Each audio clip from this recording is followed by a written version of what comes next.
26 വർഷത്തെ വിശ്വാസം, ലക്ഷക്കണക്കിന് സന്തോഷകരമായ ദാമ്പത്യങ്ങൾ. കല്യാണം എന്നാൽ കേരള മാട്രിമോണി തന്നെ.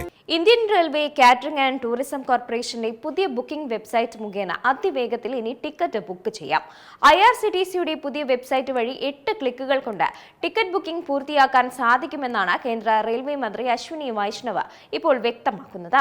ടിക്കറ്റ് ബുക്ക് ചെയ്യുന്നവരെ ആശയക്കുഴപ്പത്തിലാക്കുന്ന ക്യാപ്ച ഒഴിവാക്കാൻ റെയിൽവേ തീരുമാനിച്ചിരിക്കുകയാണ്. ഉപയോക്താവിന്റെ ആധാർ നമ്പർ നൽകിയുള്ള വേരിഫിക്കേഷൻ അടക്കം സുരക്ഷയ്ക്കായി മറ്റു കാര്യങ്ങൾ ചെയ്തതോടെയാണ് ഈ ഒരു തീരുമാനം എടുക്കുന്നത്. ടിക്കറ്റ് ബുക്ക് ചെയ്യുമ്പോൾ ക്യാപ്ച മനസ്സിലാക്കാൻ ബുദ്ധിമുട്ടാണെന്നും പലപ്പോഴും ടിക്കറ്റ് ബുക്കിംഗ് വിജയകരമായി പൂർത്തിയാക്കാൻ സാധിക്കാതെ വരുന്നതായുമുള്ള പരാതികളെ തുടർന്നാണ് ക്യാപ്ച ഒഴിവാക്കാനുള്ള തീരുമാനം റെയിൽവേ കൈക്കൊണ്ടത്.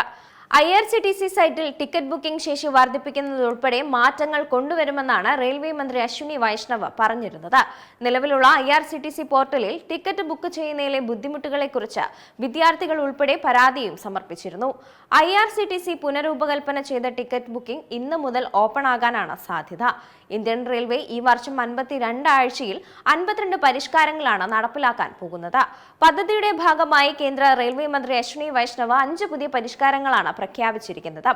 ന്യൂഡൽഹിയിൽ നടത്തിയ വാർത്താ സമ്മേളനത്തിലായിരുന്നു മന്ത്രി വിശദാംശങ്ങൾ അറിയിച്ചത്. ടിക്കറ്റ് റദ്ദാക്കൽ, റീഫണ്ട് നിയമങ്ങൾ, ട്രെയിൻ ബോർഡിംഗ് മാറ്റം, ഉപ്പുകയറ്റൽ, ഓട്ടോമൊബൈൽ ഗതാഗത നിർമ്മാണ നിലവാരം എന്നീ മേഖലകളിലാണ് പരിഷ്കാരങ്ങൾ നടപ്പിലാക്കുന്നത്. ടിക്കറ്റ് റദ്ദാക്കലും റീഫണ്ട് നിയമങ്ങളുമായി ബന്ധപ്പെട്ട മാറ്റങ്ങൾ വിശദീകരിച്ച മന്ത്രി ട്രെയിൻ പുറപ്പെടുന്നതിന് 72 മണിക്കൂറിലധികം മുമ്പ് റദ്ദാക്കുന്ന ടിക്കറ്റുകൾക്ക് കുറഞ്ഞ നിരക്കിലുള്ള ഫ്ലാറ്റ് റദ്ദാക്കൽ ചാർജ് മാത്രമേ ഈടാക്കുകയുള്ളൂ എന്നും അറിയിച്ചിട്ടുണ്ട്. ട്രെയിൻ പുറപ്പെടുന്നതിന് 72 മണിക്കൂറിനുള്ളിലും 24 മണിക്കൂറിന് മുമ്പും റദ്ദാക്കുന്ന ടിക്കറ്റുകൾക്ക് യാത്രാ നിരക്കിന്റെ 25% റദ്ദാക്കൽ ചാർജായി ഈടാക്കും. 24 മണിക്കൂറിനുള്ളിലും ട്രെയിൻ പുറപ്പെടുന്നതിന് 8 മണിക്കൂർ മുമ്പും റദ്ദാക്കുന്ന ടിക്കറ്റുകൾക്ക് 50% റീഫണ്ട് ലഭിക്കും. ട്രെയിൻ പുറപ്പെടുന്നതിന് 8 മണിക്കൂറിൽ താഴെ സമയം ശേഷിക്കെ ടിക്കറ്റ് റദ്ദാക്കിയാൽ റീഫണ്ട് അനുവദിക്കില്ലെന്നും മന്ത്രി വ്യക്തമാക്കിയിട്ടുണ്ട്. അതേസമയം കൗണ്ടർ ടിക്കറ്റുകൾ ഇനി രാജ്യത്തെ ഏത് റെയിൽവേ കൗണ്ടറിലും റദ്ദാക്കാൻ കഴിയുമെന്നാണ് റെയിൽവേ അറിയിച്ചത്.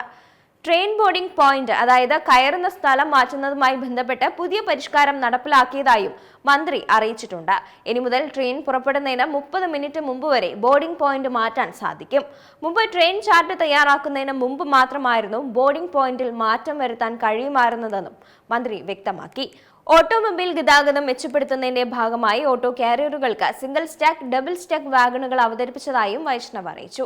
നിർമ്മാണ നിലവാരം ഉയർത്തുന്നതിന്റെ ഭാഗമായി റെയിൽവേ പദ്ധതികളിലെ EPC അഥവാ എഞ്ചിനീയറിംഗ് പ്രൊക്യൂർമെന്റ് കൺസ്ട്രക്ഷൻ കരാറുകളിൽ പുതിയ വ്യവസ്ഥകൾ ഉൾപ്പെടുത്തിയതായും മന്ത്രി പറഞ്ഞു. റെയിൽവേ നിഷ്കർഷിക്കുന്ന വൈദഗ്ധ്യം ഉറപ്പാക്കുന്നതിനായി സമാന സ്വഭാവമുള്ള ജോലി ചെയ്ത വകയിൽ 20% പരിചയം എന്ന വ്യവസ്ഥയും ഉൾപ്പെടുത്തിയിട്ടുണ്ട്. അതേസമയം ലേല നടപടികളിൽ ഗൗരവമുള്ള പങ്കാളിത്തം ഉറപ്പാക്കുന്നതിനായി 2% നിശ്ചിത ബിഡ് സുരക്ഷ ഏർപ്പെടുത്തിയതായും അദ്ദേഹം അറിയിച്ചു. 10 കോടി രൂപയ്ക്ക് മുകളിലുള്ള പദ്ധതികൾക്ക് ബിഡ് ശേഷി കണക്കാക്കുമെന്നാണ് മന്ത്രി വ്യക്തമാക്കിയത്. ഏതായാലും ഇനിയിപ്പോൾ ടിക്കറ്റ് ബുക്ക് ചെയ്യുന്ന യാത്രക്കാർക്ക് എളുപ്പമാവുകയാണ് ഈ ഒരു പ്രഖ്യാപനം. ഏറ്റവും പുതിയ വാർത്തകളും വിശേഷങ്ങളും വിരൽത്തുമ്പിലറിയാൻ സീ മലയാളം ന്യൂസ് എല്ലാ ഡിജിറ്റൽ പ്ലാറ്റ്ഫോമുകളിലും ലഭ്യം.